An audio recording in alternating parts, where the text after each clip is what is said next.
Assalamualaikum warahmatullahi wabarakatuh. Saya Rika Noviani, NIM 3301011849, Program Studi Hukum Keluarga Islam Fakultas Syariah, Institut Agama Islam Negeri Salatiga. Dalam kesempatan kali ini, saya akan menerangkan hadis tentang anjuran menikah dan larangan membujang. Sebelumnya perlu kita ketahui pengertian dari pernikahan. Pernikahan adalah ikatan sosial atau ikatan perjanjian hukum antar pribadi yang membentuk hubungan kekerabatan dan merupakan suatu peranata dalam budaya setempat yang meresmikan hubungan antar pribadi yang biasanya intim dan seksual. Dalam Islam, selain menjadi sunnah Rasul, nikah juga memiliki beberapa ketetapan hukum tergantung kondisinya. Yaitu, pertama menjadi wajib. Pernikahan menjadi wajib ketika seseorang sudah balik, memiliki pekerjaan, belum memiliki pasangan, tetapi ia memiliki hasrat yang tinggi sehingga ditakutkan akan berzina. Yang kedua, pernikahan menjadi sunnah ketika seseorang sudah balik, memiliki pekerjaan, belum memiliki pasangan, tetapi masih dapat mengontrol hasratnya sehingga tidak ditakutkan untuk berbuat zina. Yang ketiga, mubah. Nikah dikatakan mubah karena nikah tidak bisa dicegah jika keduanya cocok dan siap, baik yang sudah berpenghasilan ataupun belum, sehingga ada larangan dari nas. Yang keempat, makruh. Nikah menjadi makruh bila dilakukan pernikahan dengan tujuan yang tidak baik, misalnya karena dendam, menikah hanya untuk pamer, atau yang lain sebagainya. Yang kelima, nikah menjadi haram ketika orang yang sudah balik mampu berpasangan namun belum berpenghasilan tetap. Ketika ia tidak mampu menanggung beban hidupnya sendiri, bagaimana dia akan bertanggung jawab pada pasangannya dan keluarganya? Qala lana Rasulullah sallallahu alaihi wasallam, ya masyara syabab, man istata'a minkum al-ba'a falyatazawwaj fa innahu aghaddu lil basari wa ahsanu lil farji wa man lam yastati' fa alaihi bisawmi fa innahu lahu wija'u. Rawahu Muslim. Yang artinya Rasulullah Shallallahu Alaihi Wasallam bersabda, wahai para pemuda, barang siapa di antara kalian telah memperoleh kemampuan menghidupi kerumah tanggaan, menikahlah, karena sesungguhnya pernikahan itu lebih mampu menahan pandangan mata dan menjaga kemaluan. Dan barang siapa belum mampu melaksanakannya, hendaklah ia berpuasa, karena puasa itu akan meredakan gejolak hasrat seksual.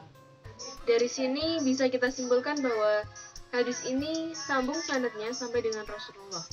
Hadis Muslim nomor 2486 ini didukung dengan beberapa hadis yang menguatkan hadis di atas, diantaranya hadis Abu Dawud nomor 1750, hadis Bukhari nomor 1772, dan hadis Ibnu Majah nomor 1835.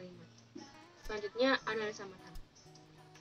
Dalam matan hadis tersebut terdapat kata asy-syabab yang bermakna muda, kemudaan, dan kepemudaan. Merupakan jamak dari mufrad syab yang artinya anak muda atau pemuda.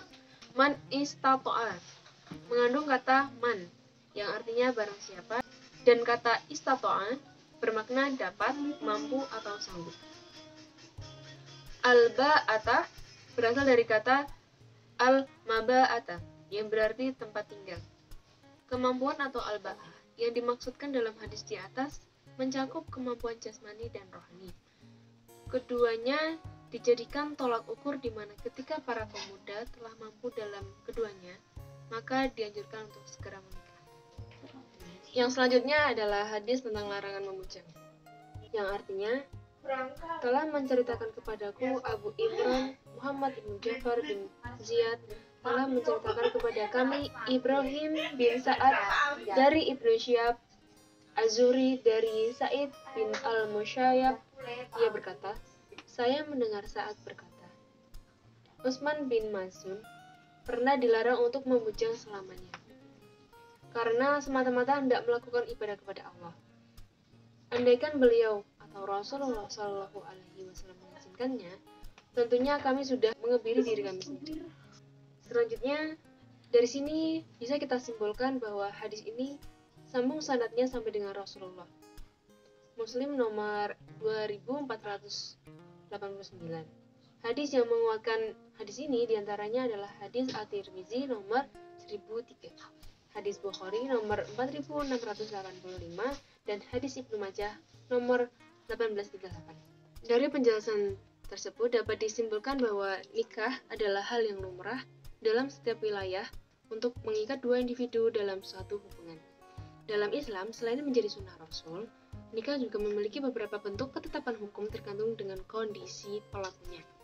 Hadis terkait menikah dan larangan membujang di atas jelas sekali menunjukkan bahwa menikah menjadi salah satu sunatullah dan juga sunnah Rasul kepada orang yang telah mencapai kemampuannya secara jasmani maupun rohani untuk menikah.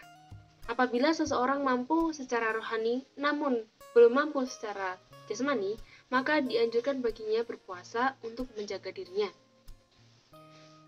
Berlebihan dalam hal apapun memang tidak baik. Begitu pula berlebihan dalam hal ibadah, apalagi sampai melakukan kebiri pada diri sendiri agar dirinya tidak terganggu duniawi. Yang seperti itu sebagaimana dalam hadis Rasulullah, mereka bukanlah orang-orang yang masuk pada kalangan umat Rasulullah Shallallahu Alaihi Wasallam. Demikian yang dapat saya sampaikan, kurang lebihnya mohon maaf. Wassalamualaikum warahmatullahi wabarakatuh.